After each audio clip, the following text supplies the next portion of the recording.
Let's continue with this model by adjusting the formulas that we already have in the model to make sure that they are taking into account what we brought in with the worker and inventory system. One thing we need to take into account certainly as we go through all of the formulas, and I would suggest you always go through all of your formulas when you're modifying a model, because you never know when you're going to simply overlook something that will be critical. So first, let's look at our first formula that's not part of the actual inventory system, which we've already created and tested. Our regular hours available here. Now certainly we can hit the F2 button and see what this references, but you should already know this is going to be a problem because this is calculated directly off the number of workers that you have, and it's in fact using the initial number of workers. There's already a problem here. So we can either change this formula or we can completely recreate it. I would suggest recreating it because you're going to have issues with using dollar signs or absolute references here if you simply grab and modify the reference, for example, to C6. So let's hit escape and let's reformulate this. We should get the exact same answer because we have workers available in row 19 of precisely the same value as our initial workers in C6. So how many regular hours do we have available? Well, it's how many workers we have available, of course, times the number of hours that each of them work in a month. Now looking at those two cell references, when we copy this cell to the right, they are both going to move automatically. We want the reference in C19 to move. We want it to be whatever number of workers are available in that particular month. But we want to lock down the reference to the regular hours per worker per month in C7. And so I'm going to hit the F4 button, lock down that reference, and hit enter. Let's go ahead and copy this over, and then let's check one of these last entries using the F2 button to see in fact if it's referencing the correct cells. And it is. We should also be able to test this by, for example, firing a number of people. And here's what I would suggest. Take your workers available number down to an easy multiplication that you can do in your head with 160. So let's fire 23 workers. Takes us down to 10.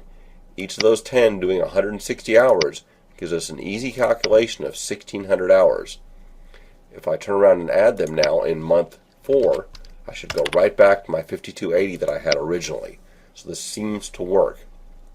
Let's go ahead and clear out our decision cells and go back to our additional formulas. Production capacity in terms of labor is simply equal to the value in C21, which has been reformulated, divided by the number of labor hours per soccer table in C11. That should still work because it does not, the only thing that it refers to that does change has already been modified. There is no reference to any of the cells that have been modified because of the additional worker inventory. Same thing's true also with the production here. We have our beginning inventory, and that changes slightly when we go to month 2, and our ending inventory. The rest are parameters and decision cells in between there, but both of those formulas have no reference whatsoever to anything that's related to the new employees in 16 through 19, that inventory system. They are, of course, ultimately going to be related via constraint to row 22, and that is production in row 26 is limited to capacity in row 22, but that's done in Solver. Now, bound down to our cost summary, our regular time wages certainly is going to be impacted. We pay the number of workers that are hired or actually on the line.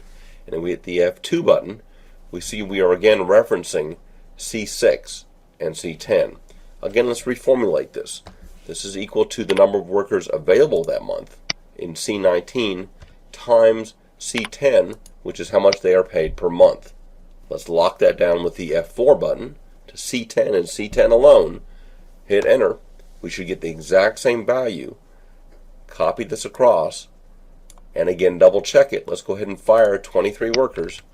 Go down to 10. Each of these 10 people are paid $5,420, hence $54,200 should be our salary. And you can see again this seems to be working.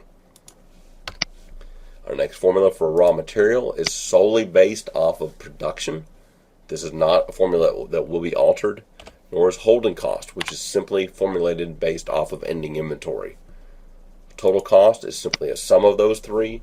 And if we look at our final calculation, the 6-month production cost, that's simply summing up the total costs. So in terms of the existing formulas, we have addressed everything in the model. We've adjusted those to reflect the new inventory system of workers. What we have not done, of course, and we'll do in the next video, is add the costs we're going to incur by hiring and firing these workers.